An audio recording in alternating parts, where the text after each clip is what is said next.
I'm Council President Blaine Griffin.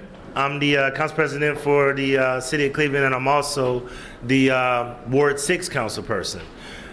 Today is the second of 3 public engagement meetings that we're doing around redistricting.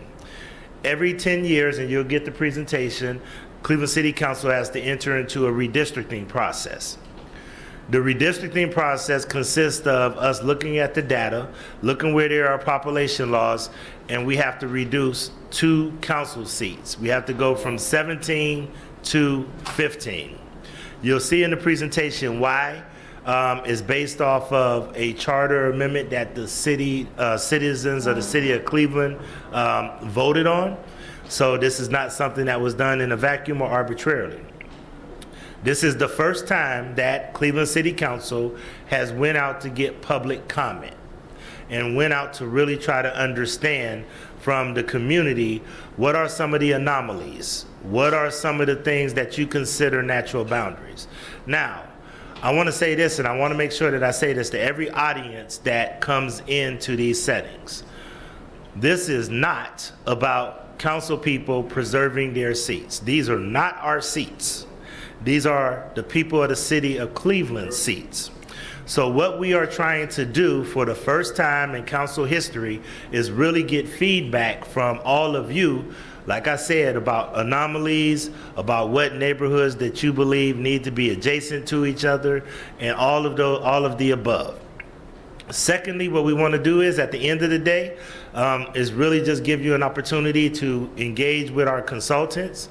They'll give you the timeline of how this will operate, but we also want to give you a tool, and you're going to get a pretty brief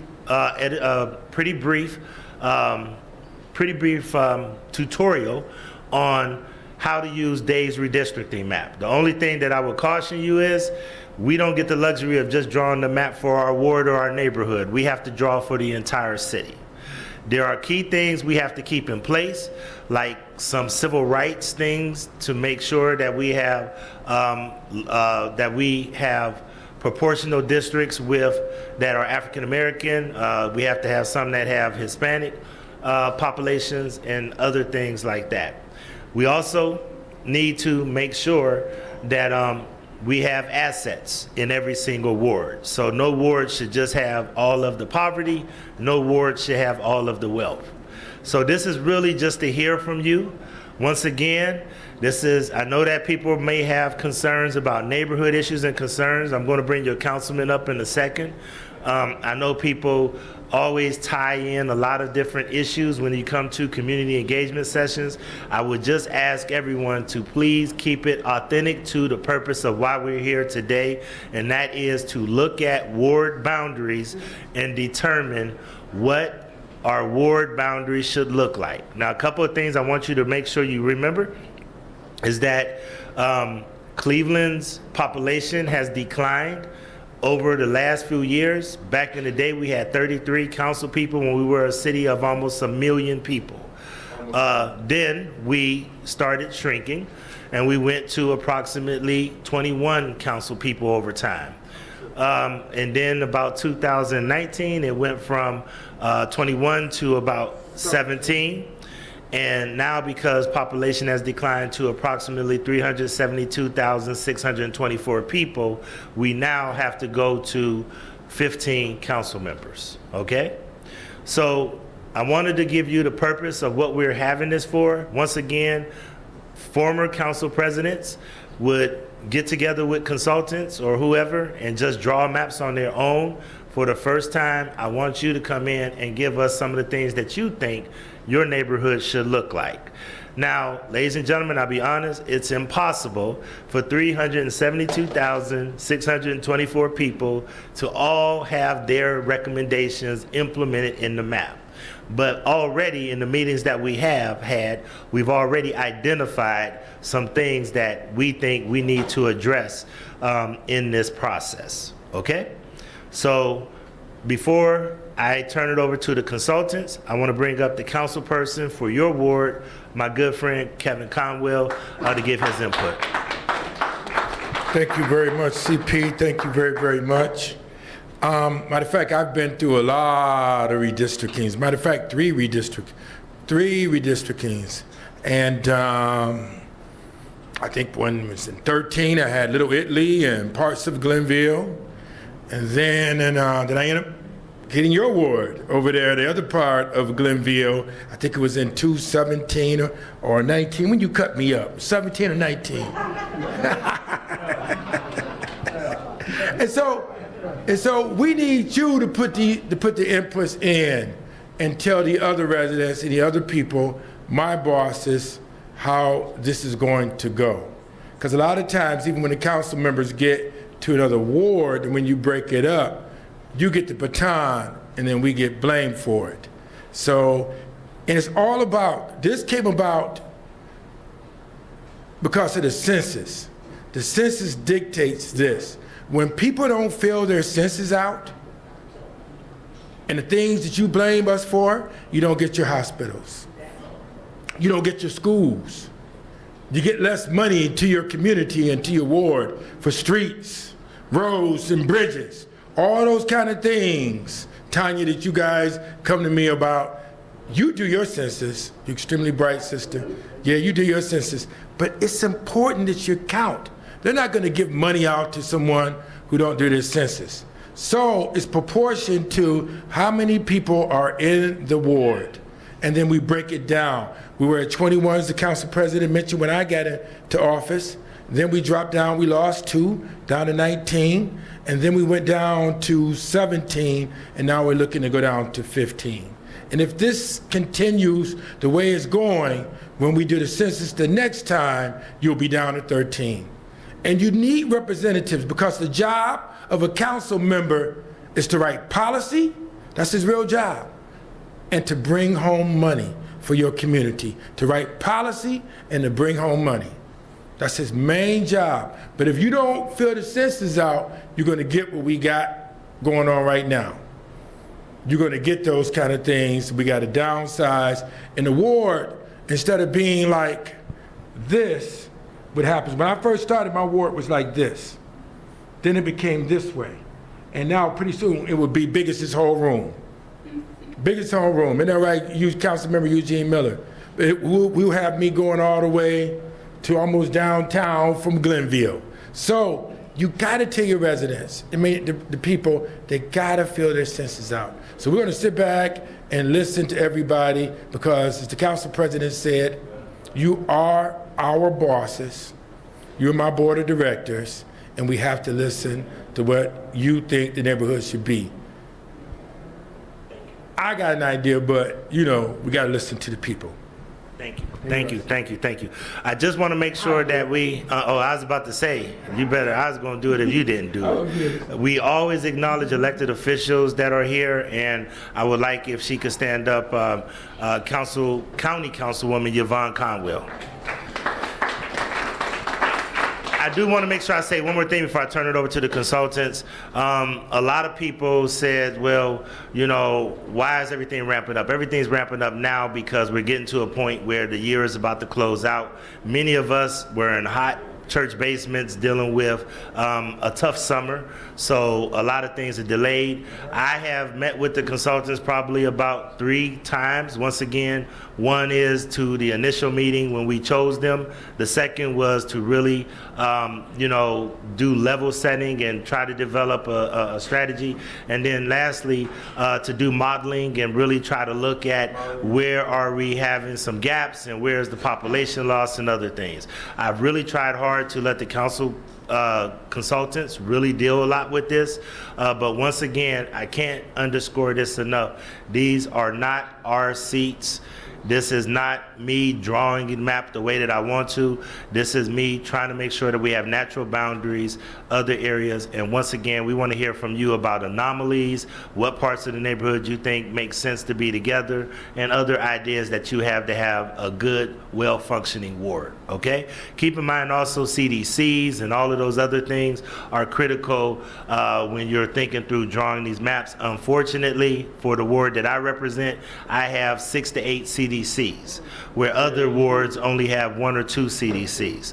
So that's one of the things that we have to keep in mind. A community development corporation, which is the way that they develop economic development and some of those tools like that. So that being said, I'm going to turn this over to the consultants, Kent Whitley, who is a political consultant with years of service, and an architect, and then also Dr. Mark Sowling, who is in demography and really is one of the best demographers that Cleveland State University has ever had. So turn it over to the consultants, and please, once again, ladies and gentlemen, I know you might have other issues and grievances to talk about, but today we really want to focus on the maps and help you understand our process and get feedback from you on what you think makes sense, okay? Thank you. Thank you, Council President. First, I'd like to welcome you this evening. Thank you very much for your time and coming out and participating in this first-time effort of the community being involved in actual redistricting. It's the first time in the history of the Cleveland Charter that citizens have actually been involved in the redistricting process. So we're very proud of that. The Council President's very proud of that. We should give him a round of applause for that.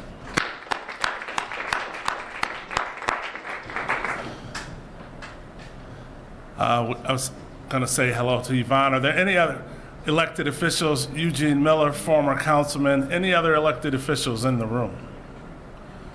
Okay. The purpose of this redistricting is the city charter mandates that city council complete a redistricting process based on the results of the decennial census. Two of our primary goals are to have natural boundaries and keep neighborhoods together.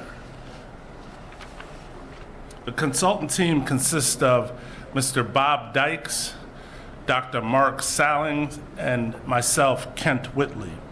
Mr. Dykes is part of Triad Research Group, a senior partner. He's a data analyst and statistician with 40 years of research and consulting experience. Dr. Mark Sowling is a prominent demographer and former CSU professor of urban affairs. I'm a political consultant and architect with Whitley Architects. Right now, I'm going to introduce Mark, and he's going to start the process. Thank you, Kent. Welcome. Yes. Can you hear me all right if I speak like this? In the back? Okay. Good. So, welcome, and good evening to you. And I'm going to talk about what the subject is that's on the screen. So let's get started, okay? If I can. Okay. So new words will soon be adopted by City Council. That's who adopts the new words after all the discussions, etc. And as has been pointed out, the number of words will change from 17 to 15 for the November 2025 general election. So it's not going to happen right away. We're talking about next year when it will actually be implemented for new wards, okay? My mouse is not working. So the timeline on all this is that on Sunday, November 3rd at 11:59, people until then have an opportunity, you do, and anybody else can offer ideas, maps to show what ward boundaries there ought to be, etc. And all that has to be submitted by that November 3rd deadline, and I'll give you how to do that shortly. So the new ward plan has to be adopted by City Council by April 1st, but as been pointed out, a lot of work has to go into place before then, and really, it's really in January that we need a new plan because, is that not loud enough? No, Oh, sorry. not for the live stream. I'll try to speak next to it, okay? All right. Can you hear me now? Can you hear me now? Can we get more volume? No, it's for the live stream. We're good. Okay, all right. Okay. So before April 1st, a lot of things have to happen, including, people who want to be candidates for these wards need to know what the new wards are going to be, for example. So we really need a plan in place well before April 1st. It really needs turn of the year, new year, these things need to be pretty much settled. And then in November 2025, we have the new election, as I said, and then they actually take office in January of 2026. So we're talking about a time frame here of more than a year. Okay. So why are we changing from 17 to 15? Well, it's been alluded to, we've lost population in the city of Cleveland. Well, what does that mean? In 2010, we had a population of close to 400,000, 396,000. And in 2020, the census came up with a population of 372,624. So we lost population in the city, 24,000, a loss of 6%. Now, some of this, in some neighborhoods, the undercount may be more severe. You know, the Census Bureau conducts studies to see what the undercount is. And, generally speaking, inner city neighborhoods are often undercounted, but also among particular groups of population. But we have to use the census as it is. The census does do an incredible job, spends a lot of money on trying to get everybody to participate in the census. They send out the form for completion, for mail back, it's postage paid, and when they don't get a response from a household, an address that they have people knocking on the doors. They send people into the field. So they do an excellent job of trying to get people to respond, but as we all know, we don't always get responses from everybody. They actually also ask neighbors whether or not a household is occupied if they can't get any response after going back a couple of times knocking on that door. So they try to add those population numbers, even estimating whether that there are people in that household, in that housing unit, if they get information from neighbors sufficient that they can do that. So they really try to get a full count. But we know in some places there's an undercount. In some places there's an overcount. I could talk about that, but that's not the subject here. So we're going to use the decennial census because it's the best data we have. It's the official data, and everybody expects courts, if it ever came up in court about challenging a ward plan or a congressional district or Ohio House or Senate district, the population that is the federal official data is always seen as what needs to be used by the courts. So we got to use the 2020 census. Okay, so in the charter, section 25 of the charter, if you want to know, it says the number of wards shall be an odd number between a maximum of 25 and a minimum of 11, using the following table that you see there. That reflects a ratio of about 1 ward for every 25,000. That's the idea. So when the population declines, the number of wards declines, and where we are is at that area that is circled on the chart there. We're between 325 and 375 population, and therefore there has to be 15 wards instead of the 17 that are current. Okay. That's why we're having to decline or drop 2 wards from the current ward system in Cleveland. Okay? So the wards also, according to the charter, quoting it here, that the wards so formed shall be nearly equal in population, and that's a Supreme Court mandate. You've all heard the term one person, one vote. You don't want one person's vote to be more important than anybody else's vote. And that principle was established by the Supreme Court some 30 or 40 years ago in a landmark case in the federal courts. And so at the federal level, for congressional districts and even for the state districts, it's required to be as close as possible to equal population in each ward. Now at the local level, the courts have generally allowed a little more flexible range. At the federal level, the congressional districts really have to be within a couple of people in terms of the numbers. But at the local level and even at the state level, there's a leeway of plus or minus 5% around the average population of a district or a ward.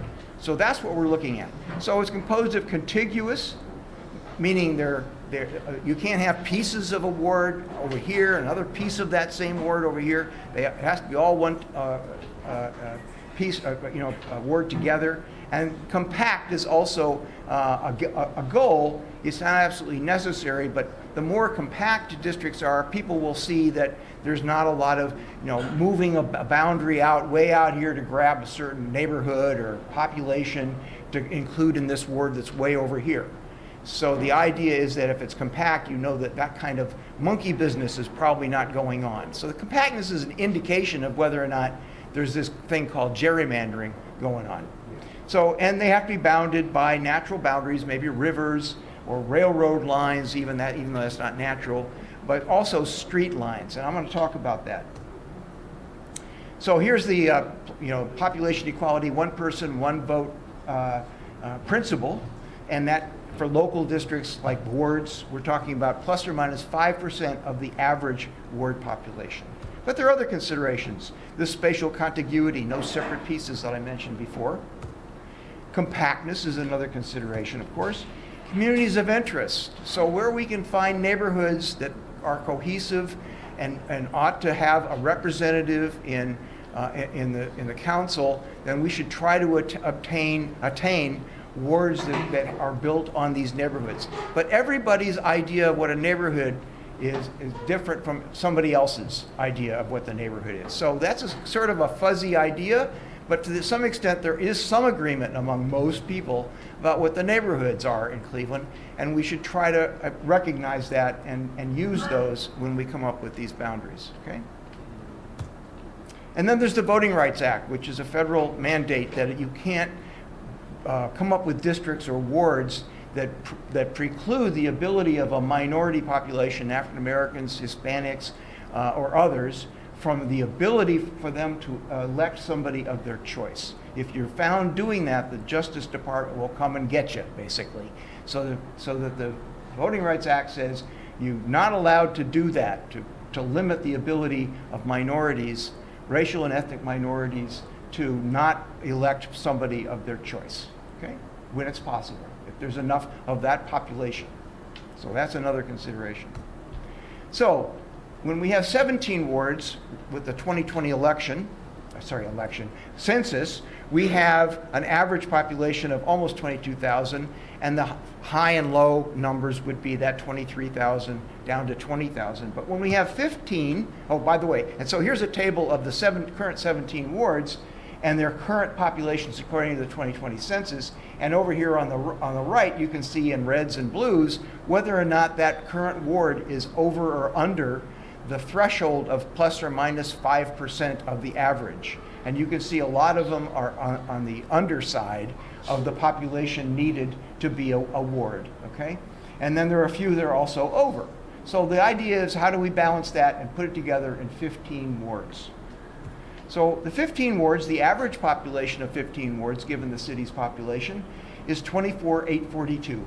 And so when you look at 5% above, you can go as high as 26,084 and as low as 23,600. So our wards need to be between 23,600 and 26,084 people for the 15 wards. All of them need to be within that range, right?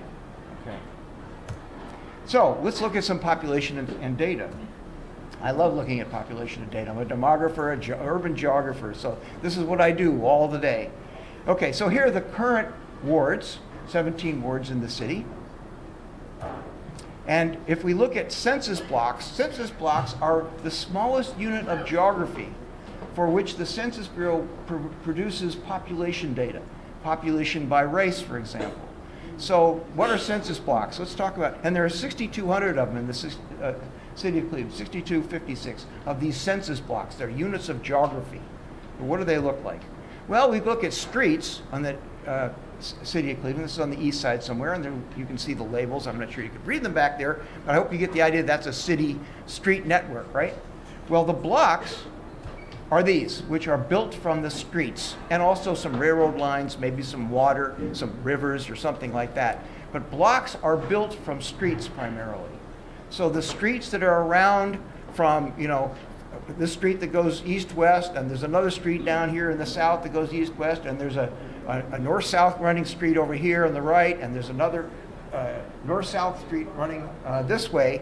The population that's bounded by those four streets are counted up by the Census Bureau. They know the addresses of people when they respond to the census.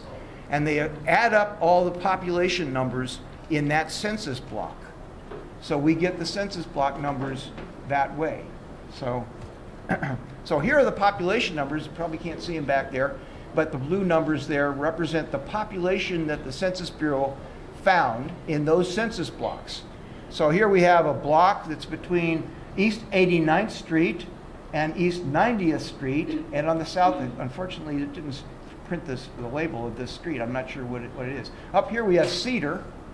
You probably know, maybe some of you know what that street is down here. I'm not sure what it is. Anyway, so in this block between 89th and 90th, there are 120 people that the Census Bureau found in the 2020 census, based on the housing that's located along these streets. Some of it may be commercial property, but if there's housing there, they count the population in that block. Over here, we had 169 people in the housing in this block, this long north-south looking block.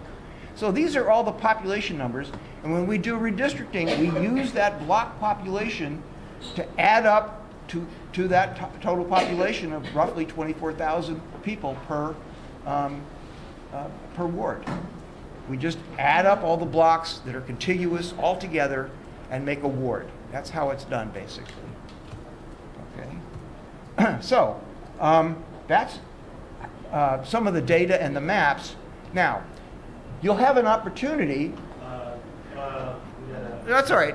I think I can open another PowerPoint and it'll show up, right? Yeah. Hold on. Let's do that. Come on, mouse, move. What's causing the sick? Okay. We're back. We're back. Okay. So everybody's allowed to offer an opinion about what your wards should look like. And we're inviting people to submit their thoughts and their ward plans for the city through through an email. And you can see it down here. It's maps@clevelandcitycouncil.org. So if you want to write something in an email and send it to that email address, okay? So note that this little guide I'm going to run through is for anybody who wants to use what's called Dave's Redistricting app. This is an internet website that is free and is relatively easy to use. You really don't have to be a rocket scientist to use this. A lot of people have used Dave's to challenge, for example, the congressional districts a few years ago that were being battered about, and submitted those. And other people have submitted Dave's redistricting maps that they created for the Ohio House districts or the Senate districts. And so, and some municipalities around the country, including this one, are now allowing citizens to use Dave's redistricting app for citizens to draw the boundaries of wards or county council districts or whatever, and submit those as ideas on what the districts should look like. So this is happening not just in Cleveland, it's happening in a lot of larger cities in particular throughout the country where people are using this app called Dave's Redistricting Application, or DRA. And so I've produced some slides here, and we're going to make them available through a PDF for anybody who wants them after this evening. But I've prepared sort of a short course, very short. And there are a lot of other things that you can do. And at the end of this slideshow, you'll see some references to places on YouTube, for example, where you can get a 5-minute or a 20-minute or a half an hour lesson on how to use Dave's redistricting. So if you don't get it here, you can go to one of those websites, those YouTube things, and learn more how to do it. They're very good. So it has a lot of features that I'm not going to talk about here because I'm just going to hopefully get you just enough to get started, and then you'd have to sort of play around with it and see what you can do with it. Okay, it's fun. For me, as a geographer, I like to make maps, and Dave's is kind of fun. Okay, that's my personal thing. Okay, so the deadline on submitting Dave's maps from Dave's or any other comments that you want to provide is Sunday, November 3rd at 11:59. Okay, so get them to us by then, please, and we'll review them and see what we can do to incorporate ideas that are in those emails.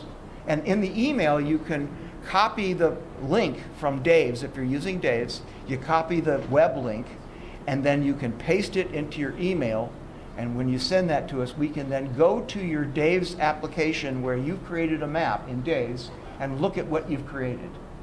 Okay? That's the idea. All right? Okay. So here's what Dave's redistricting app looks like when you open it up on the internet. If you haven't used it before, you have to sign up.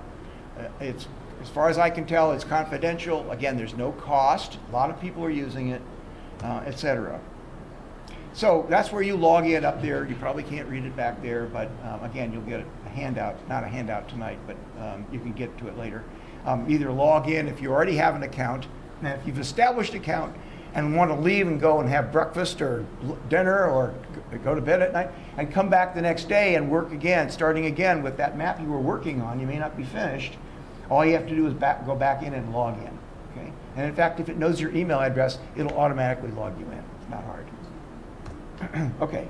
Where are we with this? So that's where once you log in, there's another thing up there in the upper right-hand corner that I circled in red. It says Maps. Once you have an account and you're logged in, you click on that place. It then asks you, with the first time when you go in, you've created an account, it asks you to agree to the terms. Not a big deal. Say yeah. So then this is where you log in or establish your email account, and you give it a password, and that's how you get in. Okay? All right. Once you click on Maps, then what happens? Once you've created a map, you've got, here I've started to create a map. I haven't completed by any means, just for demonstration purposes. I called it My Cleveland Wards. And once you've got something that you've saved out there and go back into it later, this page will come up and you just click on it to go back to where you were working on it before. Okay? So when using DRA for the first time, you would need to click on a new map because it's a new map. Or if you've created a map before but you're not happy with it, you want to start again, you could also start with a new map. Okay? So when you click on a new map, it's up here in this area up in here. So you would do that, and then you would get another window that has to be completed. It's like asking you, what information do you want me to use when you create this new map? We need some parameters here, some things. So you'll see this window. What is that? What do you fill in there? This is going to be the next slide. It's going to be very complicated. Don't worry about it. If you want it, you get a PDF and you look at this slide and it'll make more sense. But it's complicated. But what I'm doing, I'm saying over here, I'm saying this is where you complete the name of your map. You know, My Cleveland Wards is what I did before, right? And you type that in over here. So that green arrow is pointing to where you put that information. Over here, you leave that alone, it's Ohio, or you find Ohio in a drop-down list, okay? And so you pick Ohio, and then you come down and leave that shapes thing. It says shapes there, don't worry about it. Then over here is another important thing where it says type, plan type. And you could go for congressional, you could go for Ohio House districts or whatever, but we're going to do local community wards, City of Cleveland. So when you click on Other, it will give you a long list, and you have to scroll down and find Cleveland because it has the geography, the streets, and the blocks and precincts for every municipality in the country and in Ohio, and including Cleveland. So you get this drop-down list, you go down, you find Cleveland, and click on it and say, I want to work on Cleveland wards. And then because it thinks there are 17 wards currently, you have to go and change that to 15 right there. It says 15. And then what happens after you've done that and you say apply down here, apply, you get the start of a map for the City of Cleveland. Okay. Those are not blocks. Those are, I think, precincts. Those are the precincts. It starts you with precincts. And you can start building your wards, new wards, Ward 1, Ward 2, etc., with precincts, because precincts include a number of blocks. And so you can say, I want all the blocks down here in the southeast part to start with Ward 1. And I'm going to click on a bunch of precincts that are contiguous to one another, they're next to each other, and start to build my Ward 1. And what happens then is it will start adding up the population, and you'll see these other windows on the side next to your map. This is a portion of the map. I'm going to use this space in a moment. And you've got 15 wards here, different colors, and here's Ward 1, Ward 2, etc.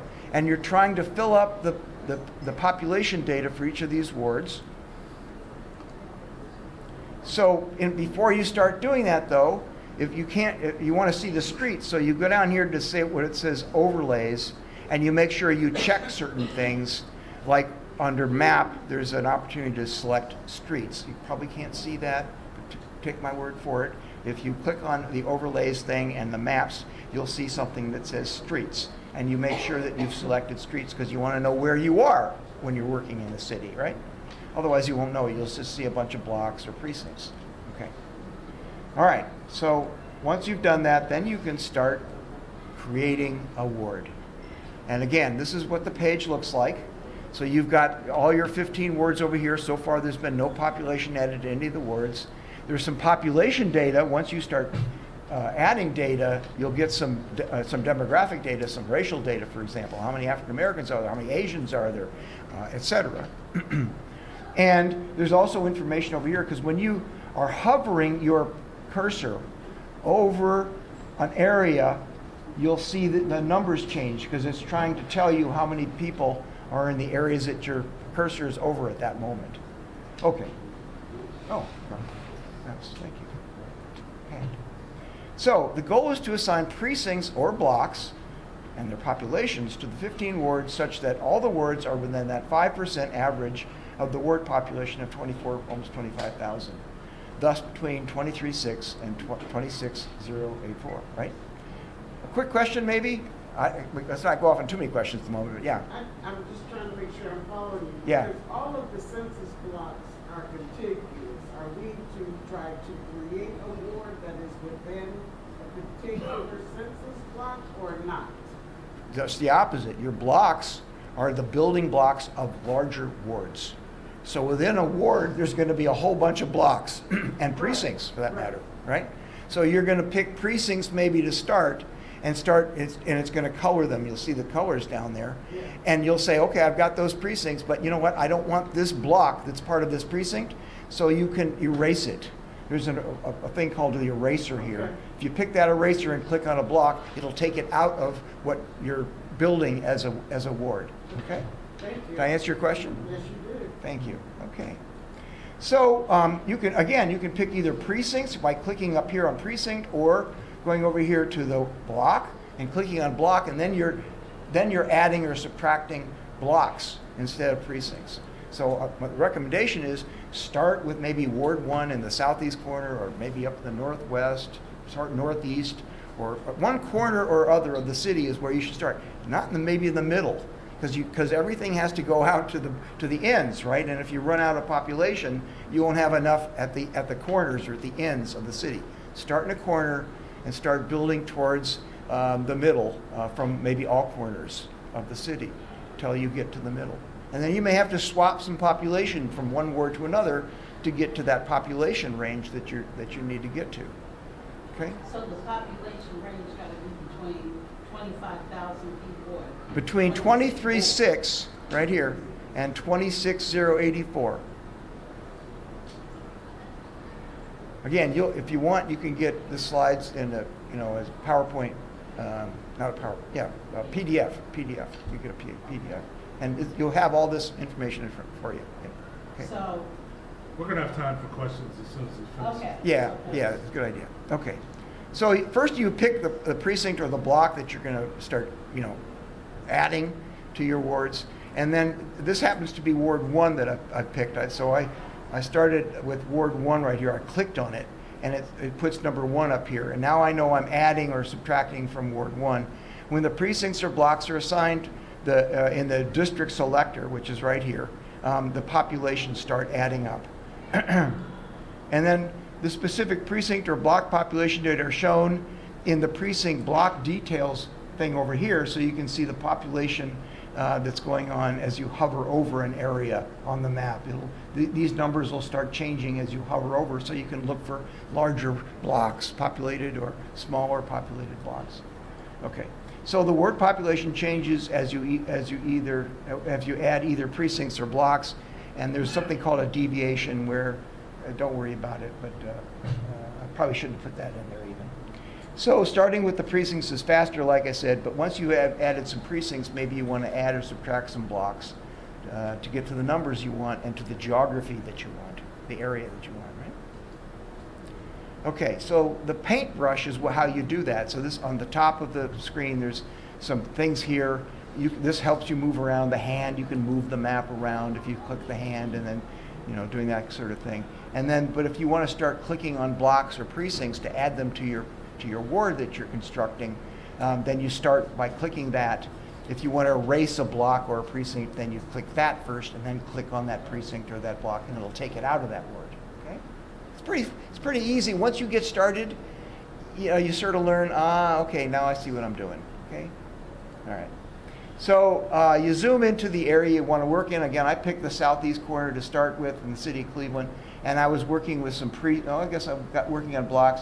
So I clicked on these blocks. So these blocks are the beginning of construction of Ward 1 in this little example. And the population so far that I've put in here is, can't quite read it, 2696, I think, people right there. Okay? And use the colors, so the next word I use, if it's Ward 2, would be a blue color, right? So you can tell the neighborhoods or the wards by the color as well. Okay. So you select a ward number, like I said before, and I started with Ward 1 and the southeast part of the city. And then you use the brush. It's called a brush, this paint brush, and you start clicking on areas that you want to put in there. Okay. And so you note the population that's being added, like I said a moment ago, and it uses the same color in the key that's over here. Okay. All right. So keep adding blocks until the population is between 23,600 and that 26,084, and then you've got a ward that meets the population requirements. Okay. Don't worry about the deviation. Then moving to another area, you start building the next ward until you're done, and you can come back later to finish if you want to quit, go home and rest. You can do this at the library if you don't have a good computer. And then note one other thing, and that is next to the up here in the upper right hand corner, there's something called statistics. If you click on that, and I'll show you what that looks like in the next slide, it shows the population and what's called a partisan data results from previous elections, how many Democrats, how many Republicans there are, et cetera. But it also gives you population data. So here's what you get when you click on the statistics. It's way too small to see, but let me point out that over here we have population numbers. So there's that 2696 in the first ward I was building. I haven't built anything for the other wards yet. It also has another column over here called shapes. If they're not contiguous, if you put a block over here that you want to put in Ward 1 and all the rest of your blocks are down here, it'll say, you got a problem here. They're not contiguous blocks to the ward that you're built, that it was built. So that's an indication that you've got some blocks that are somehow out there and need to be fixed. Okay? And then it's also got the partisan lean data. It's got Democrats and Republicans, and hidden underneath this notes thing are some demographics like race and ethnicity, Hispanic ethnicity data. So you can see how many African Americans there are in the wards that you're creating, or Hispanics, for example, or Asians. Yeah. We'll answer the questions Yeah. after we Later. finish this. Let them finish, and then we got time for questions. Yeah, sorry. Okay, so, and then you can also download the data if you want, that there's something that you want there. And then you return to the map and keep working. Okay, if you want to stop and return later, you go back in. Again, once you go back into Dave's, you'll see, there's my Cleveland wards. You click on it, maybe double click on it, and it'll open up the map again, and you start working again. Okay, so there you are. That's where you left off. Down here, that's where I left off. Now, once all 15 wards are populated in the appropriate range of populations, you should save the map and copy the web link that's at the top and put it in an email and send that email to maps@clevelandcitycouncil.org.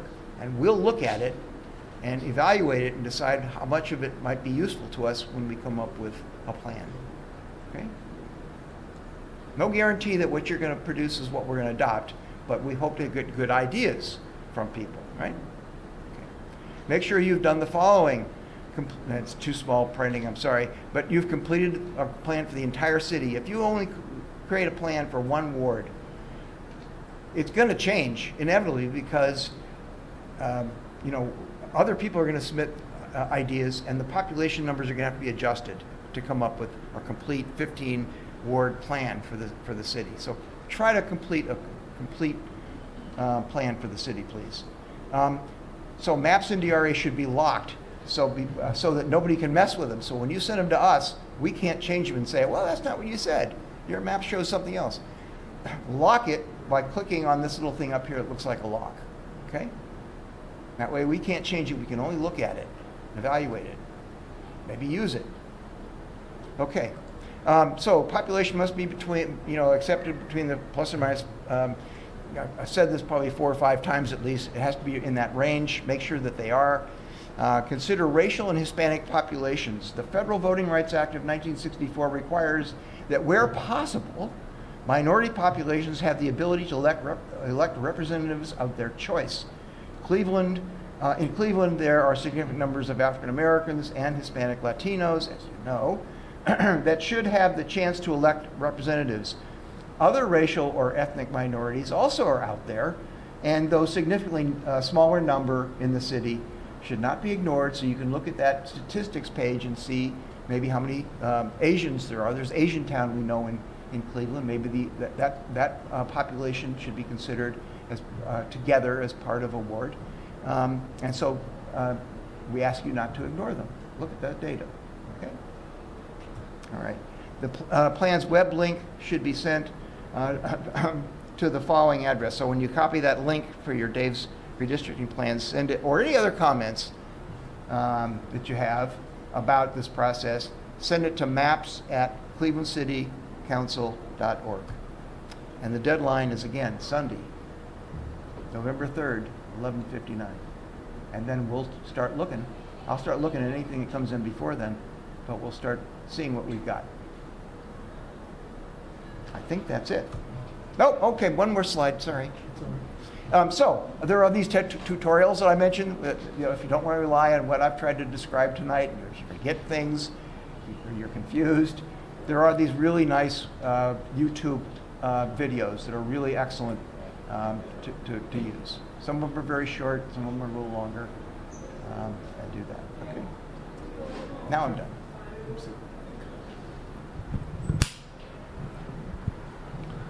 Okay, that was a good presentation. First, before the questions and answers, I'd like to introduce Councilman Anthony Harrison, Councilman Danny Kelly. I saw former Councilman T.J. Dow in the room, and I see a Cleveland School Board member, Mr. Hurd. Okay, the process will go as this. Do we have the kids?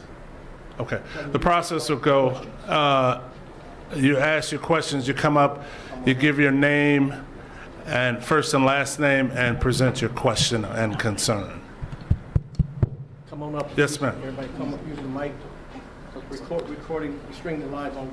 Cleveland Municipal Judge Jeff Johnson just walked in the room as well. We're ready. Yes, ma'am. My name is Danita Battle. I'm a resident of Ward 10, previously Ward 9. I have no idea. I couldn't read the schematic map online, so I don't know what's being proposed. I just want to start that. A lot of people, we can't figure out the new configuration that's on the city website or on any media outlet, at least I couldn't. I just want to say this. It seems like the city has spent an enormous amount of time developing this schematic. I just want you to know, I wish that I had the time to commit to redesign the entire city. I don't have that kind of time, and I don't want to do it. I thought that coming here today, I would learn something new, which I did, but I thought I would have the opportunity to comment as we have done in other city forums or venues, right? And so I don't want to say I'm disappointed, but I'm disheartened because I'm here, but I don't know what I'm going to do. I don't even know where I'm going as a resident, and I'm not sure it's going to matter. And I'm just speaking candidly to you as a resident. Like I said, I appreciate the presentation. I can't do all of that. If you said I could do Ward 10, I might be able to finagle that, but not all 17 wards. I can't do that. That's why they hired us, to try to work through this process and try to get as much input as we can from the citizens. So if you feel something strongly about your current ward and how maybe it should change in some way because it's not in the neighborhoods that you think it should be, then we want to hear that. That's what we're doing. It's an arduous task we're being tasked with. It's a complicated task. Right, Very it complicated. is. Thank you for listening. But we're going to try to, do the best we can and try to incorporate ideas that are given to us.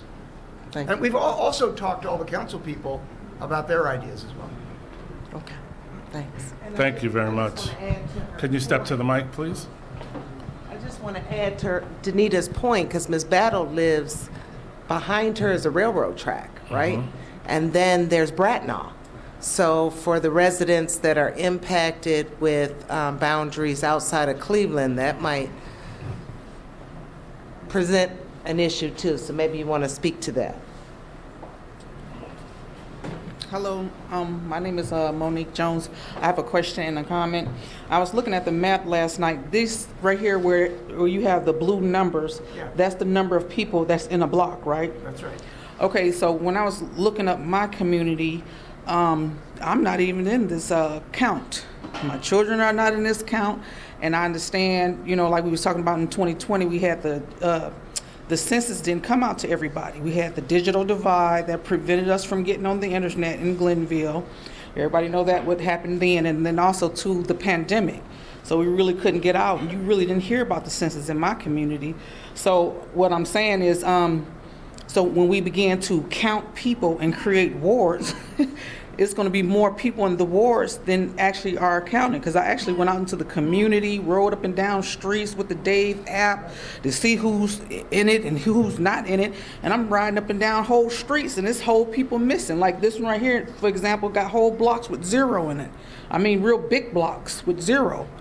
But it's people really living in them blocks for real. So when we get the count and add and whatever the case might be, we're gonna end up either with more or less, or maybe just more, because there's a lot of people that's not counted. So is there some type of, I don't know, I know the census is every 10 years. So I was just wondering, is there a recalculation that happens within that time before the 30 census come out? Because apparently, and then also too, is a lot of implants that came in after the 20 census too. So those folks are not counted either. So I'm just curious on, I'm just curious about that part. I guess we're going back to the census, but I guess we have no choice or whatever the case might be. But I was just wondering, so this blue is how many people actually are counted?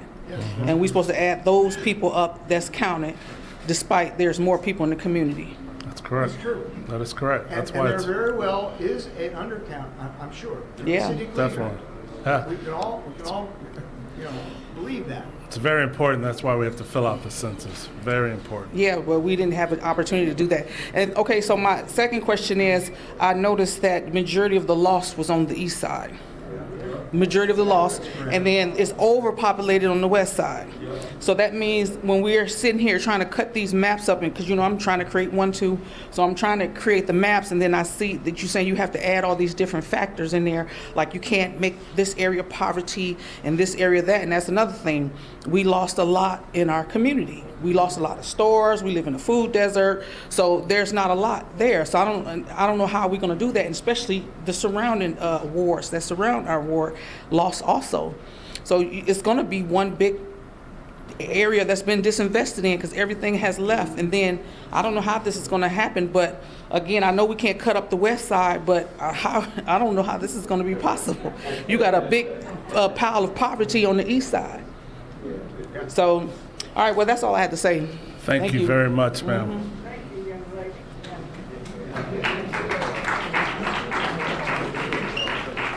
Cool. So I've got a process question. I think, Council President, you probably are best situated to answer. So I'm trying to figure out between November 4th and probably the end of the year.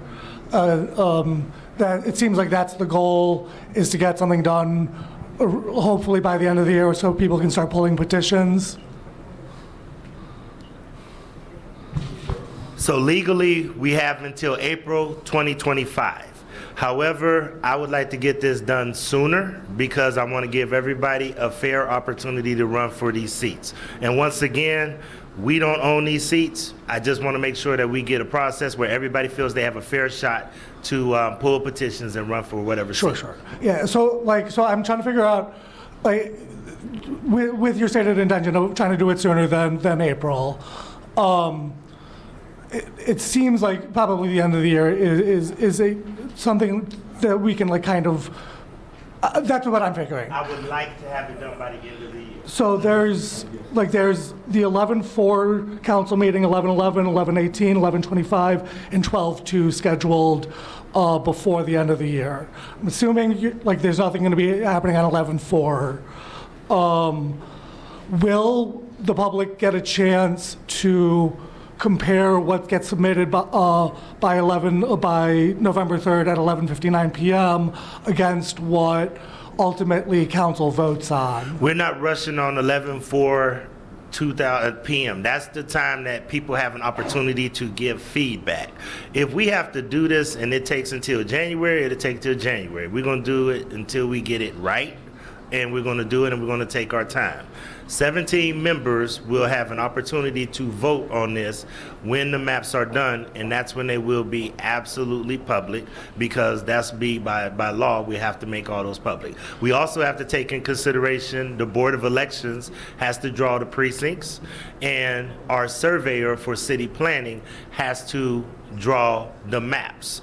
So there are a couple of other things why we want to take steps and procedures to take our time to get this done. Sure. Yeah, okay.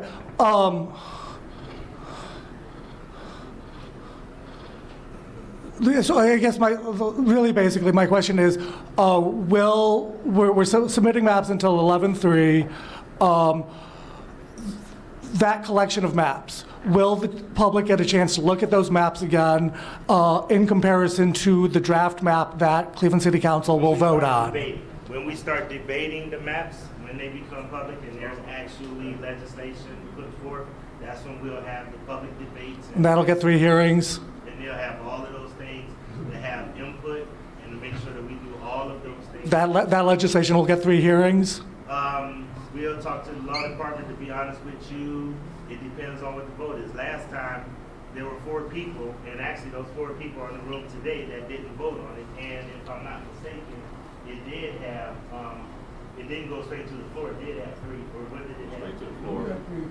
It had 3 last time. So the goal is to try to do this. I'm not going to sit and say that if the council supports this and we have the support or whatever, that'll be debated in a council setting. And then that's when the public will have a chance to give whatever feedback. What are you trying to ask? That's what I'm trying to get to. You're trying to say, do the public get a chance to vote on the maps before council? Yeah, no, that's not the case. Well, that's why we're trying to get it proactive. Like the young lady said, and we could have did a map and then said, oh, what do you guys think? But we tried to do it opposite. We tried to get. I get you're taking our input. Kudos. I guess I'm asking.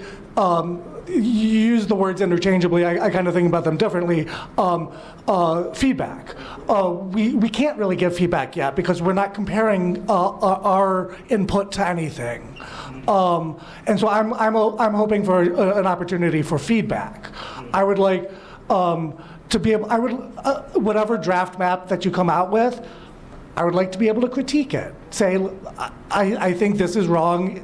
This block belongs over here. That block belongs over there. I would like that opportunity. That's something that will be done through the debating process with council. What I cannot commit to doing is trying to have 400 people sitting in the room trying to figure out a map. That's not going to work. And with all due respect, I know you're very in tune to government and you're a government watchdog, and I know you probably have a bunch of ideas, but I cannot in good conscience tell you that, oh, I'm going to bring it back and get approval by 400 people to vote. That's not gonna work.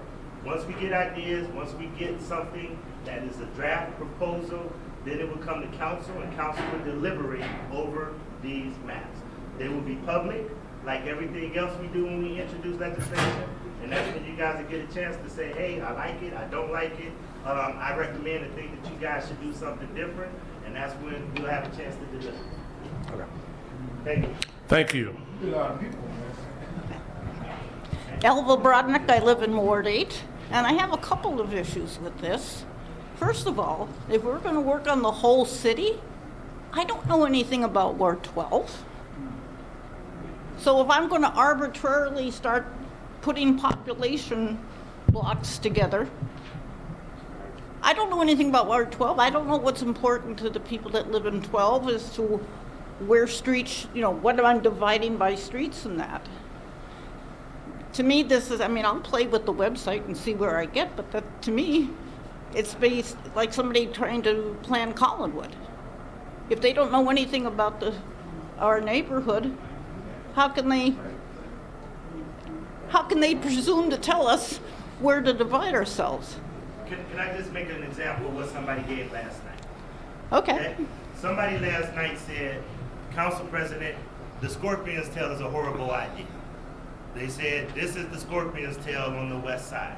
The Scorpion's Tail in their community is what they believe should be eliminated. That's when I say anomalies and those kind of things that might not keep neighborhoods contiguous, okay? I don't expect for you to be an expert on the whole city. I'm just giving you the totality of what we have to deal with. It would be easy if I could just draw, in my case, Ward 6. But I'm going to have to give up population, and some wards are going to have to get more population. Right. So in order to give you the full effect of the exercise, we want you to understand that this isn't just going by, oh, Ward 8 is done, now we need to move to the next ward. It doesn't work that way, because we may have to take some population from Ward 9 and put into Ward 8 in order to make sure that Ward 8 we hit meets that 23. 5% plus or 5% below. So we want you just to kind of understand the totality of it. And what I've learned is, don't underestimate people in technology, because I'll be honest with you, half of the city have drawn up a map already. Okay?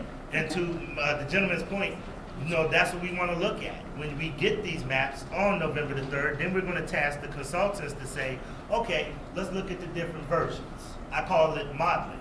And once we look at the different modeling, then we could say, oh, this is a great idea. Let's look at keeping this intact, but here's what we might need to move and everything else. So I'm just trying to really do authentic, proactive, as opposed to saying, oh, here's a map, vote on it. Exactly. That's what we're trying to do. Okay, the other problem I have is not everybody in Cleveland has internet access. I'm sorry. Not everyone in Cleveland has internet internet access. And so you're leaving out a good chunk of the population. They can go to the libraries. Well, let's say they're not computer savvy.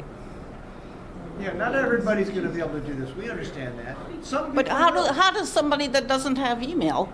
You can still work with your council person. Councilman Mike Valencia walked in, and if we could I know him, Councilman Mike yes. Valencia, the council persons will have a big voice in this at the end of the day as well. So if you feel that you don't want to engage in this exercise, I think the first young lady is from Ward 9, you're from Ward 8. Talk and work with your council person. Okay. I will tell you, and I know they're all here, so I'll tell them.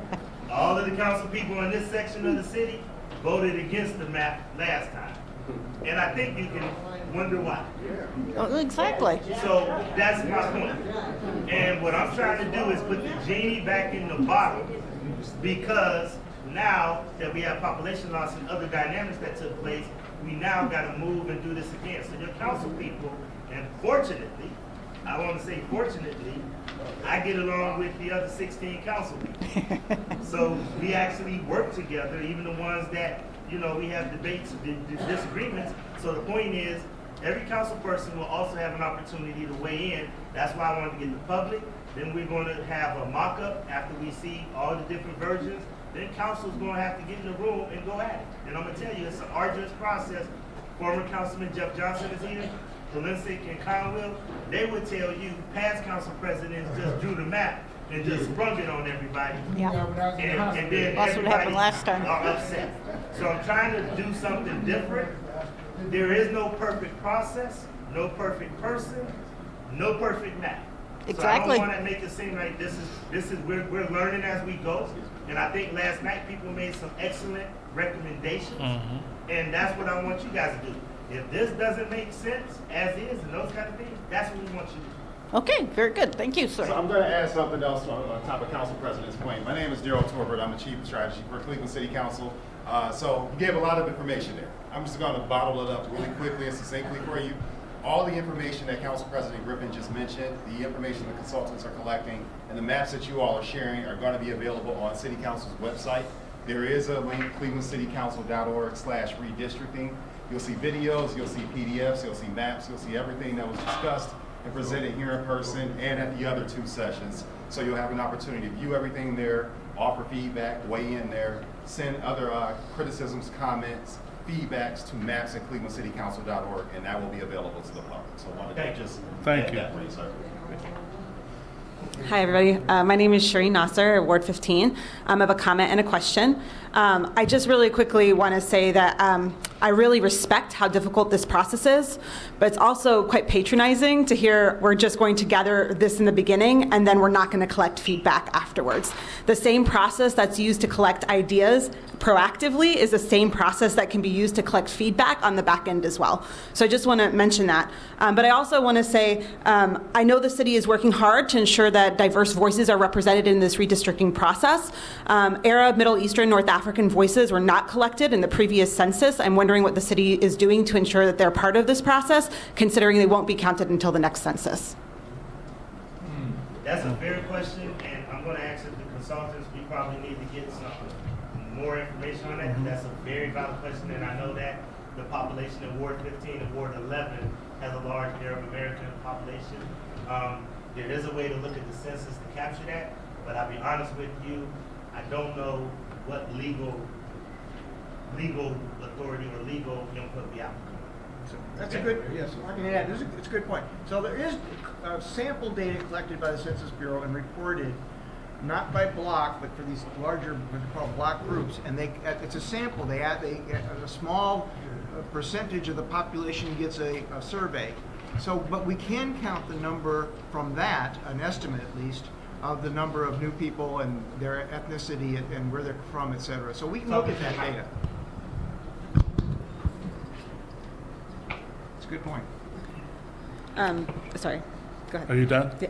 Thank you. Okay.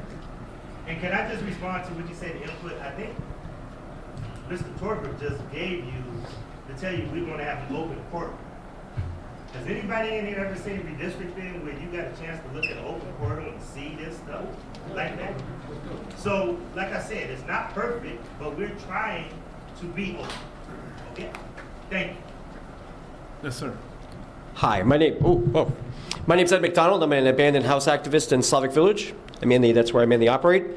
My biggest problem since the last redistricting is that we have 1 CDC and 4 council people inside the entire area. That makes it really hard to get things done, and that really makes it really hard to hold the CDC accountable, especially when they don't seem to always be on the same page as the community. So my question is, can I use this map to try to recommend that ward, or that whatever ward actually takes over most of Slavic Village, or at least making sure that Slavic Village itself or neighborhoods like that stay together, especially if you center them around the CDC which that area operates. Because if you look at our CDC map is like, it's crazy as if you divide, and you well know, because you're right there. You got 6 right in the corner.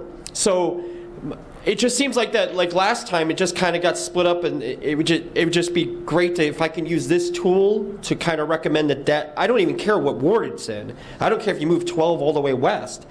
Or move 5 over. I just want to be able to recommend that the neighborhood, at least the majority of it, stays in 1 ward, as opposed to being divided by 4 wards. It makes it hard to get things done. And that's just what I'm dead. Yeah. The answer is yes, you can use Dave's to draw at least 1 or whatever wards in that area and say, this should be a neighborhood for Slavic Village in one ward. You could submit that. You could also just simply write that in an email and send it to that same email address.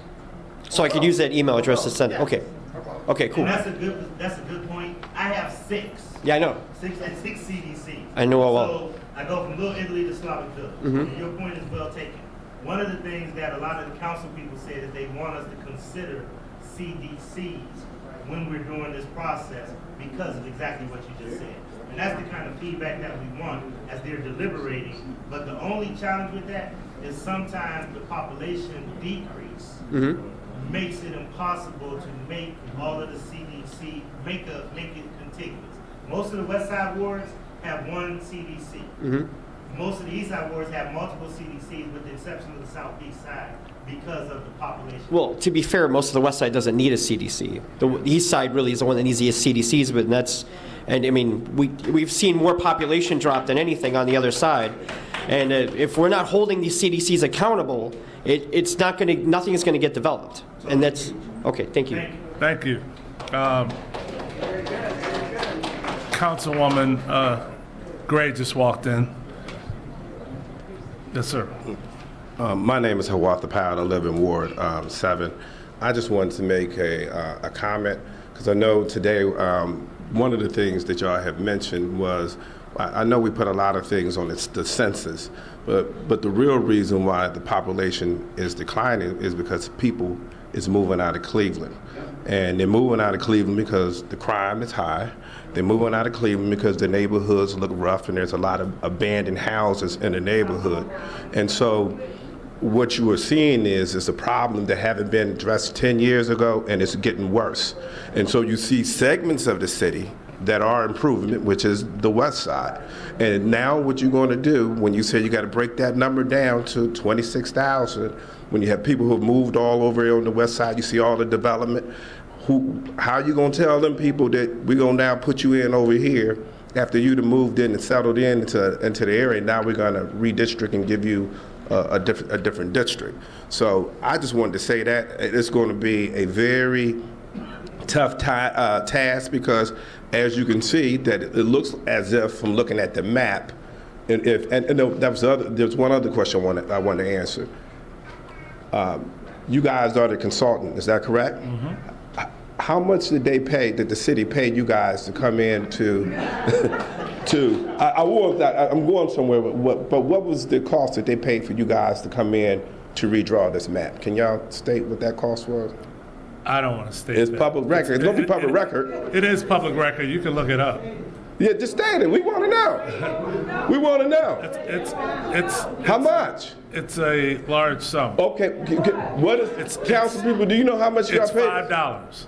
No, it's $100,000. Okay. So once this map is redrawn, are the city council people? Because I heard that that's not going to be the end all, the be all. It appears that after you guys come up with your recommendation that they didn't pay it $100,000 to, that there's going to be some type of sit down on where they're going to have some type of, or are they going to have the ability to kind of pick and, cherry pick in order to build those wards, or are they strictly going with you guys' recommendation? No, we're a consultant to the city of Cleveland. The city council is in charge of the maps. We're just helping the process. We work for city council. Okay. Okay. That's the end of We have the council to deal with what our recommendations. They can totally change our recommendations. I think the point that I'm making is that, I know it was a great gesture for the council people to say we're going to bring people in to, have this open process that has never been done before. But it is rushed, and that seemed to be the thing on where... It's rushed. I just want to address that point. It's rushed because of the 2020 pandemic. That slowed the process down. It slowed down the census a couple of years. Slowed down for a year. But I'm saying from the community standpoint, y'all had these meetings, then y'all said we got them to the 3rd, and I'm looking at it's going to be the 3rd of November. It's going to be a tough task. Yeah, that's less than, like they said, less than 30 days, like 20 days in 2 weeks. And from our standpoint, I mean, that 100,000, the people on the east side probably could have used that 100,000. I'm just saying. Okay. Thank you very much, sir. Appreciate your comments. Yes, sir. Hi, my name's Joe Nappy. I live in Councilman McCormick's district downtown. First, I just wanted to ask, and I would understand if you were not able to answer this question, to like what degree is incumbency being determined in the drawing of these new maps? The what? Incumbency, like the location of current council people. Because, well, I like my councilman, but I could understand if it's necessary that to draw a district that represents, downtown residents more, or east side residents more, or west siders more, that certain council people might be moved in, naturally are going to have to be moved into other members' districts since we are going from 17 to 15. To what degree is that taking priority over other considerations, especially in terms of like ethnic and racial makeups of the new wards? But also specifically for my ward, I live in Councilman McCormick's district at the moment. I mean, you can see, I know you can't see it if you're in the back, part of that district that encompasses the downtown area does kind of snake out and take up parts of Ohio City, and then the other parts of it are in Councilmember Spencer's district in Ward 15. And I know there was mention about the scorpion's tail of Ward 11. Just as a recommendation as a resident of the downtown area, and also from what I've heard from other people that are involved in local government around me and talking with residents in my apartment building, because they were not aware that this process was going on, they feel that, in part of these new maps should, be in consideration of creating a district that keeps that our neighborhood together rather than starting to snake in and taking up I don't know how to describe it, but Ohio City, like that urban, suburban kind of development that, has been going on in Tremont and Ohio City, rather making the downtown area a more cohesive ward that encompasses people that are living in a more urbanized area. But also lastly, and I think this goes off of what the previous speaker said, where all the population loss, it's been on the east side, and that's the side that needs, the most amount of help at this moment. I can say we've had a lot of development downtown, and I'm really grateful for that, but there's a lot more help that needs to be focused on residents in the east side, and that's been a historic problem for a long, long time. And I can say, and I'll point it out, this city has had a history with really deep and aggressive, racial violence and disadvantaging people that don't look like me.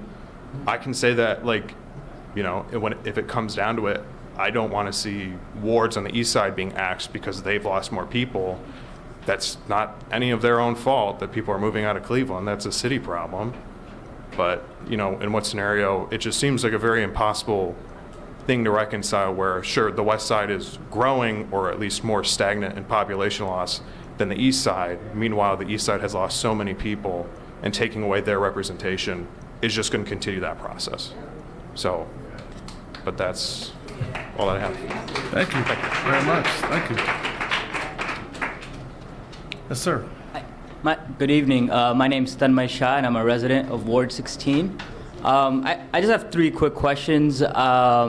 The first one is that you mentioned your draft, or what your proposal is, will be sent to the council. They'll deliberate and vote on it. I understand that process. Before the council deliberates on it or votes on it, will that draft be made public? In that portal that Daryl just talked about, that's where people can interact and see what things have been submitted. And Daryl will give you the name. We actually have it on there again. And that's where you can go and follow what's been inputted and everything else. Okay, so just to clarify, what they submit will be available for us to see without changes by the council. But you guys will see is when the legislation be introduced, but we won't even get that until absolutely they go through the process of looking at all of the Sure. different Okay. What you will see is when you see any other legislation, this is being introduced, now you get an opportunity to say, council's deliberating, you get a chance to do that. Okay. Lobby your councilperson to do whatever you need to do. Thank you. The other question is the maps that folks send before November 3rd to the maps at cityofcleveland.org. Will those draft maps be made viewable to the public? I think they'll be on that portal. Okay, great. And then my final question is, I think it was the second resident that asked the question about the underreporting in the census. Is there something that the city is doing to make up for that? Like looking at like power connections or water connections? Like what's the city doing to address that underreporting in the census? By law, we are only allowed to use decennial census data. The only other accurate data that even comes close to the census data, that is valid data, is the American Community Survey. However, the charter states that we have to use the decennial census. Okay, thank you.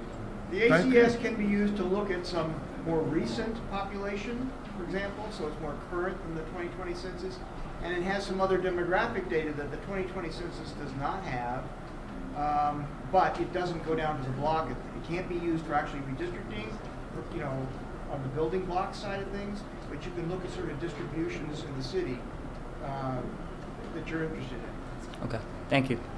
Thank you. Yes, sir. Hi there, how are you? I Good. appreciate seeing you guys, see and I you again. thank you all for sitting in this time considering your city. Can you state your name, please? My name is Ephraim Abdullah. There's a slide you have there that showed all the districts that had full, or the ones that were below, ones that had enough that was full. So my question, more of a question statement, if it's, well, I'll wait till you pull the map up because it displays what I'm about to say. Right there, that's the map right there.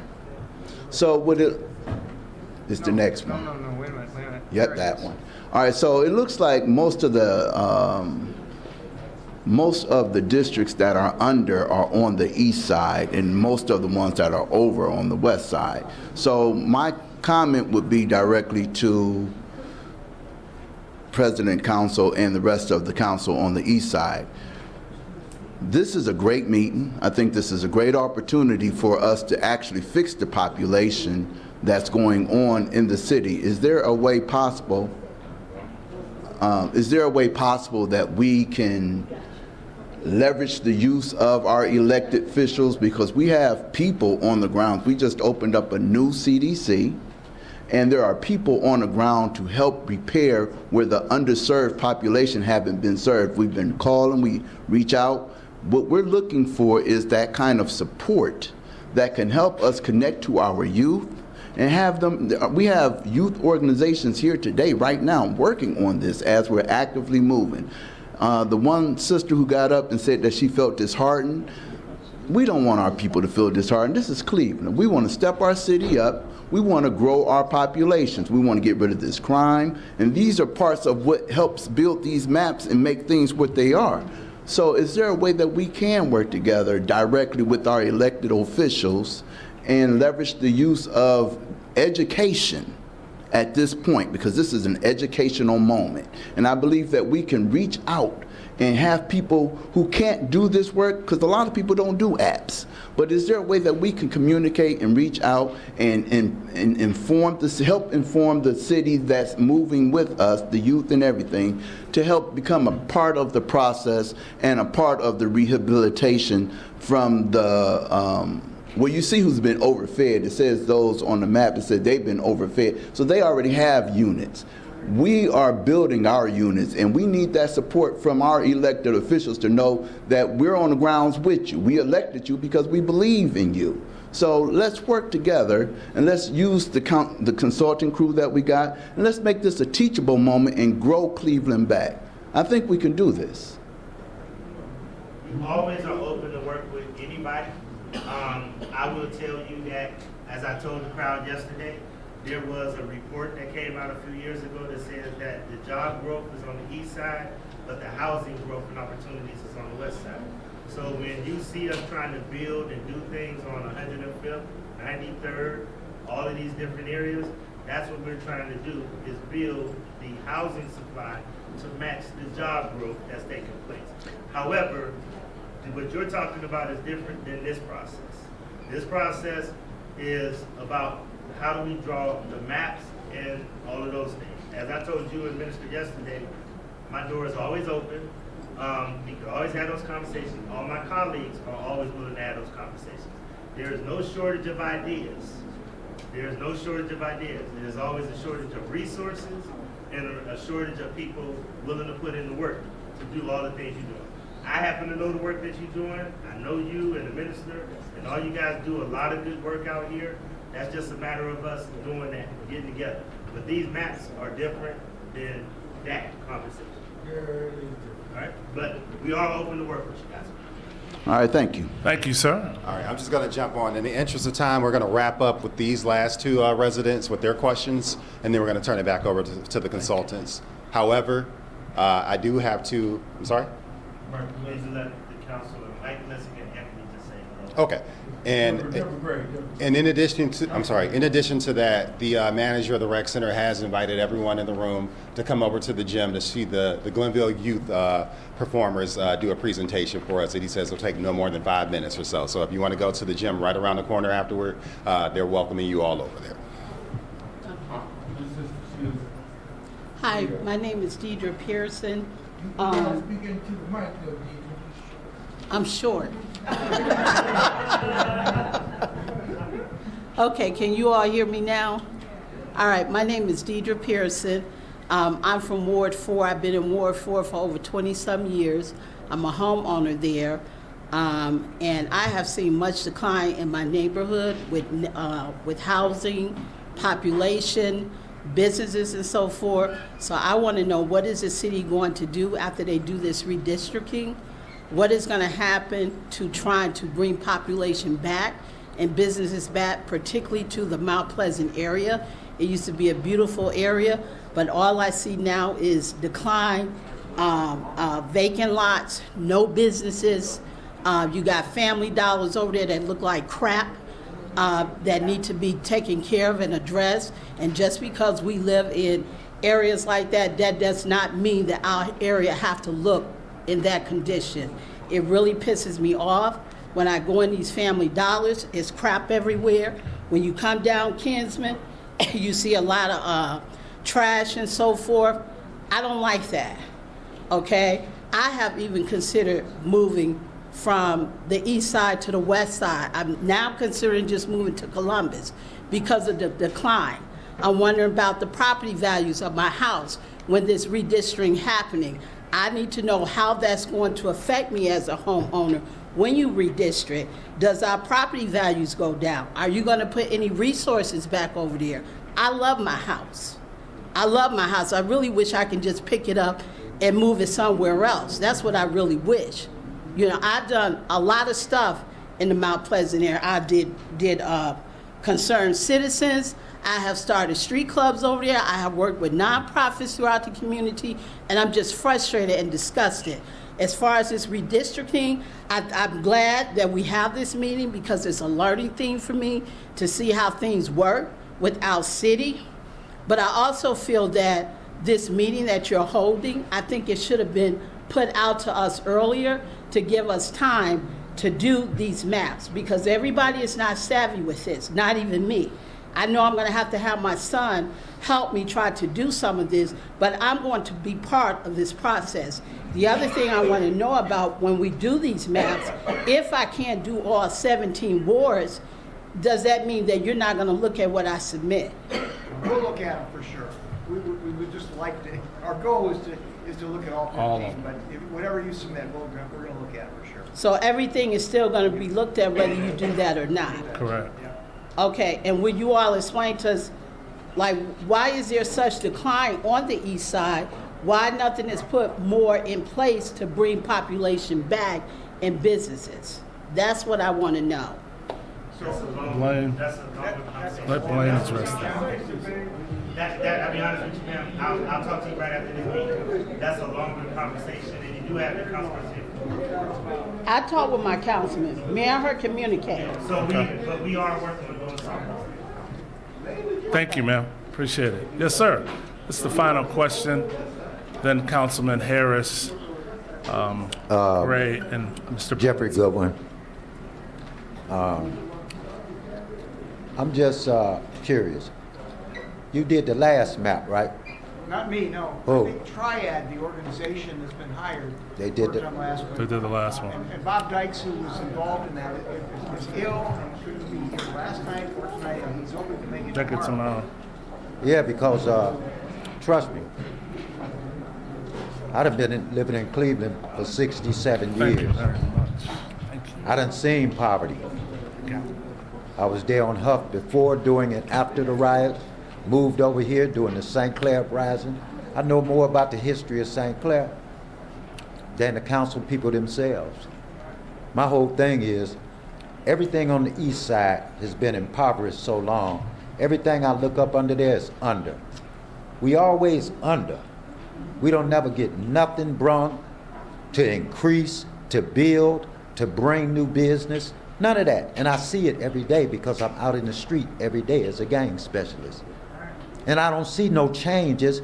And to cut up the map and to take this councilman out of here and change him to there, it ain't gonna change nothing.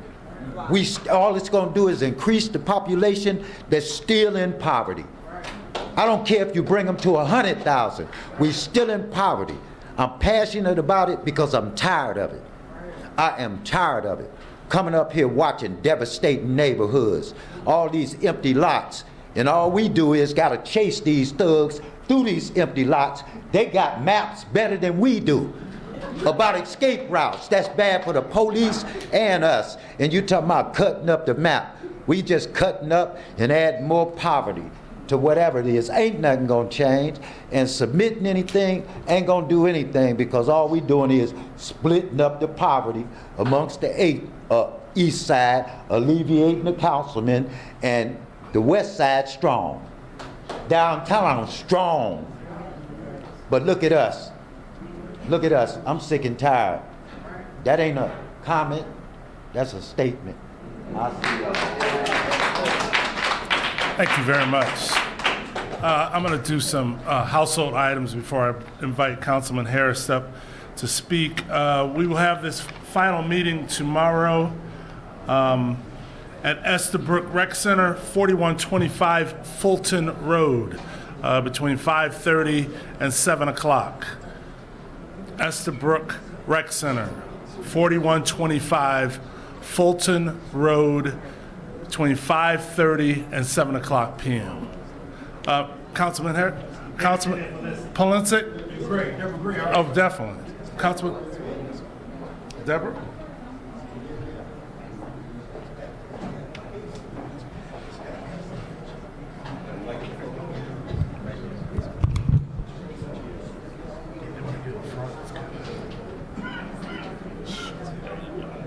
Thank you.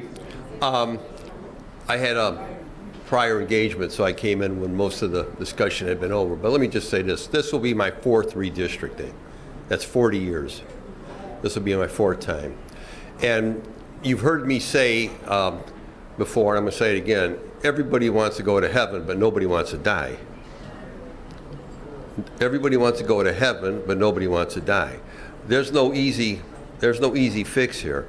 And I got to say this publicly. I think the council president, Councilman Blaine Griffin, is trying to do the best job he can based on the cards that he's been dealt and all the members have been dealt. We're going to 15 wards, whether anyone in this ward, in this community likes it or not, and in this room. When I came into city council, there were 33 wards.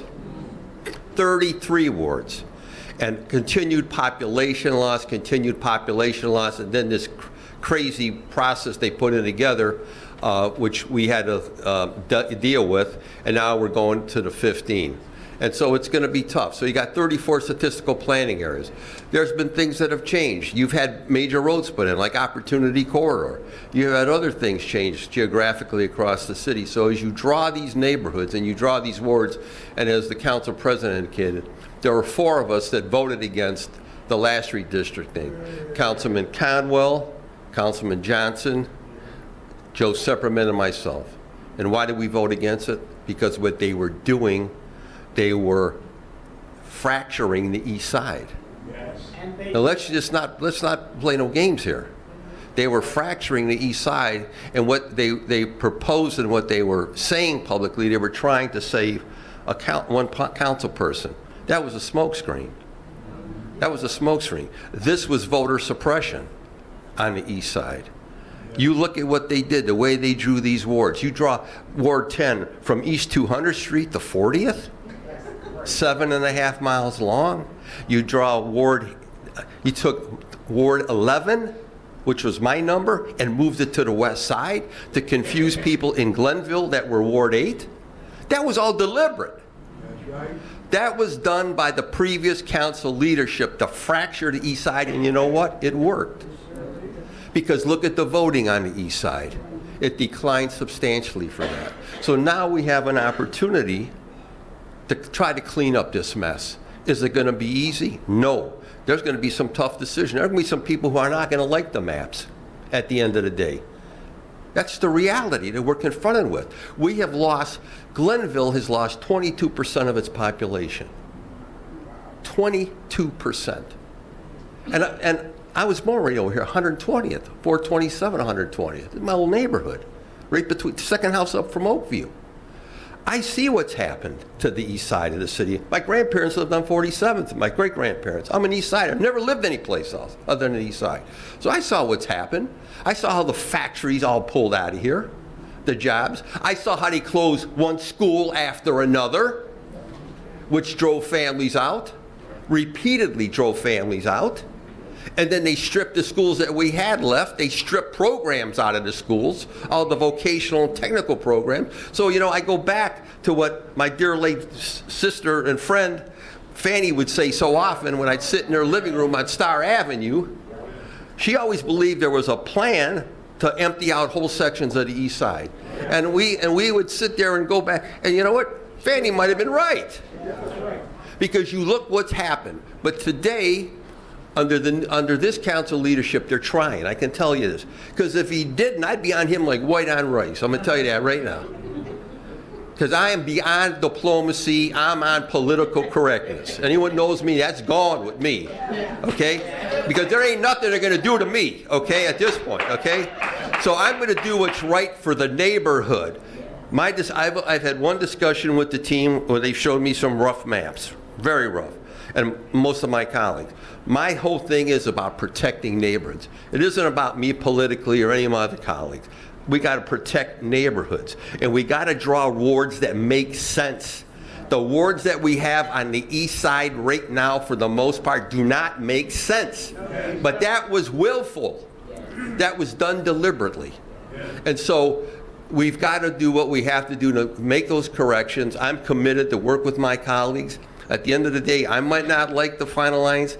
I presided over this redistricting in 2001, and I know how difficult it was. But we had a unanimous vote because we try to accommodate, we try to protect neighborhoods, we try to take into consideration so many issues been raised with some of the ethnic and minority groups in the city of Cleveland. So all I can say is this: I'm here to work with my colleagues. I'm here to work with the council president. I want to say this again. I think he's doing the best job he can based on what the deck that he's been dealt. And we'll discuss this, we'll deal with it. I'm in no hurry. I want to do it right. I want to do it right, and I don't want to see anybody, I don't want to see any neighborhood hurt. We've been hurt enough on the east side. We've been hurt, and we got to figure out how we get above and beyond that hurt. So that's where I'm at. So I'm committed to that. I want to thank all of you who took the time to come out tonight and at the other meetings. And the work now really begins in earnest. We've got to do what is right on behalf of our citizens. And I've heard nothing else from when I had my conversation with the consultants and the council president. I've heard nothing else other than we're going to do what's right for our neighborhoods. Not like last time what they did to us. This man was in a hospital bed fighting colon cancer, and they're trying to cut up his ward. They were trying to kill Jeff Johnson. The way they drew this up, but again, it was all a charade. It was about voter suppression, and it worked. You didn't take. Why would you take the number 11 and move it all to the west side when you had Ward 8 in Glenville to confuse older people in Glenville? That's what they did. There you go. There you go. Okay. So So you know where I'm at. I'm going to do what I got to do on behalf of my citizens. It's beyond politics with me. It's about doing the right thing. So come on, Council Lady, come on up.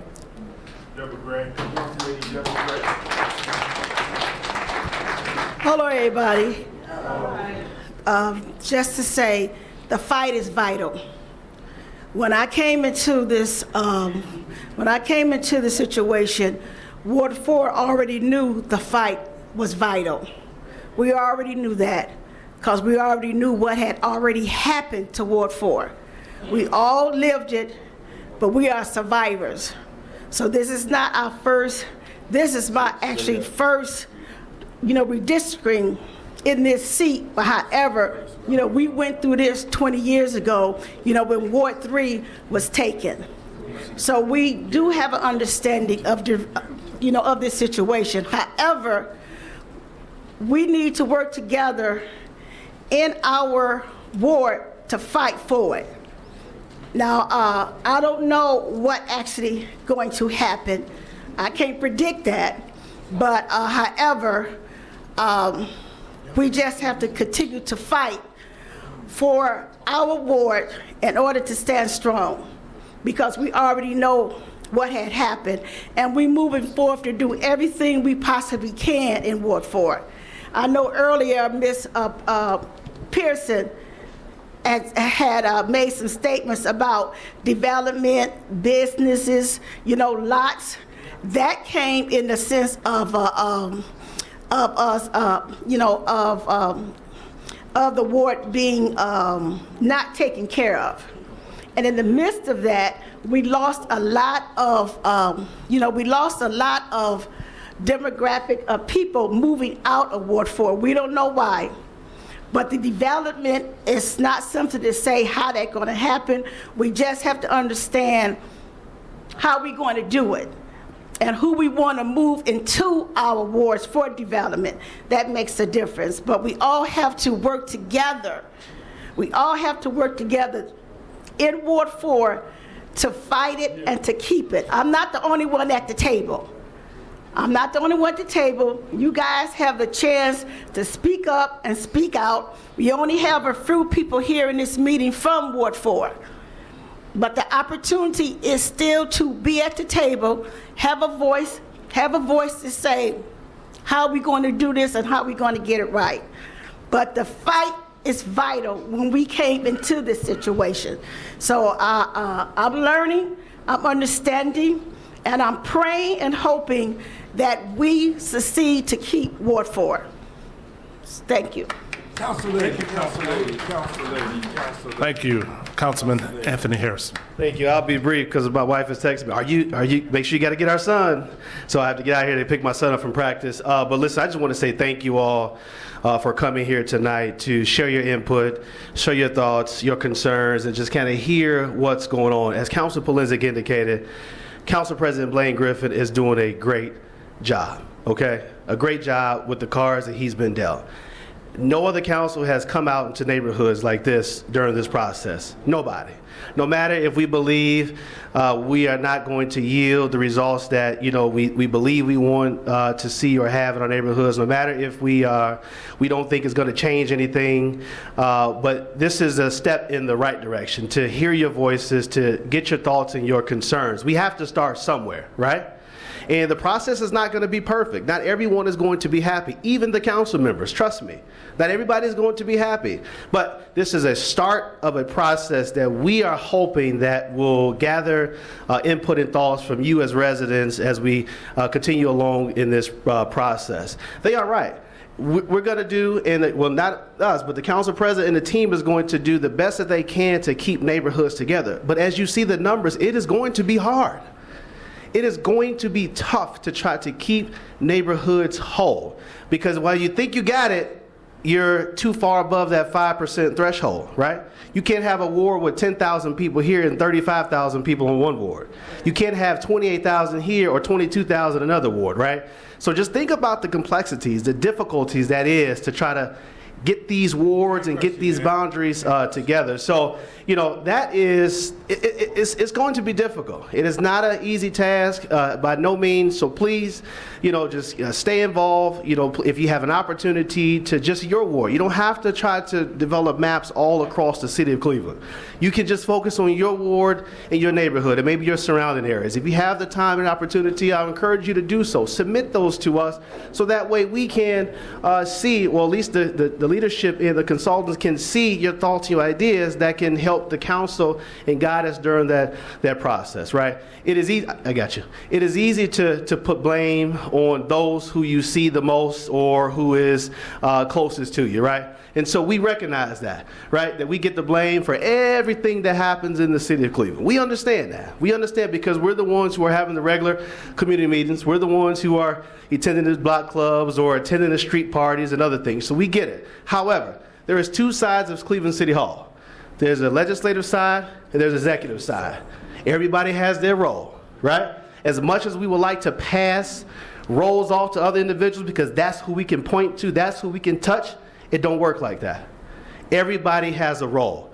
And in this process, in how we operate the city, we have a role and so does the executive side. So I'll close with that. Thank you to the consultants. Thank you to the residents. Thank you, Council President. Thank you to my colleagues for all being here tonight to hear what the residents had to say. And we look forward to working with you through this process. You know, I, for one, I have several residents who are here in the room, happy to continue the conversation about what your thoughts are, how we keep our neighborhoods together. So thank you. Have a good evening. Thank you, Councilman. I would just, that puts an end to our program. Danny Kelly, Councilman Kelly, come on up and say a few words. Danny Kelly, I spoke already. Come on up, Councilman. While he's coming up here, I'm going to go over there and see those children before we leave. Many of you were talking about the neighborhood, but we got to see the children, and the children have to see that we care. So I'm going to leave to see that. Also, my wife gave me an announcement that, well, she did. I got to do what I'm supposed to do. Tomorrow at Martin DePore Center, people were talking about housing.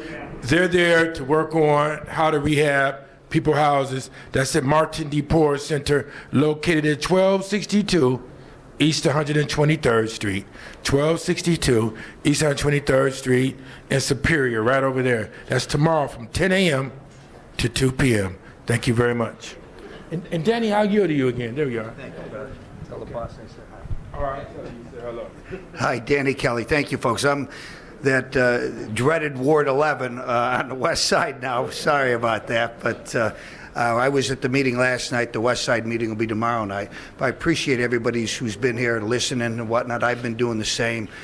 This is not going to be an easy process, and just the short conversations I've had with my colleagues, it's difficult to fit the number of people you in within a certain boundary when you haven't got it. But you know, Brother Griffin here is opened it up for everybody. I appreciate that. And you know, just be active, and I'm big on prayer. Let's just say a prayer. You know, our city has got a lot going on right now. We got redistricting. We don't know what's happening with the Browns. We got the Burke Lakefront Airport. We got Bedrock. We got a lot going on, you know, at this time. And we are going to lose two colleagues one way or another.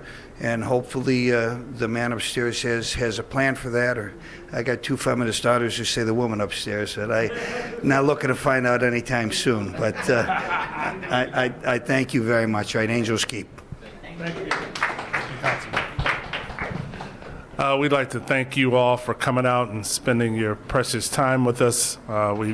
We've taken multiple notes on your comments and concerns, and we will bring this to the City of Cleveland City Council.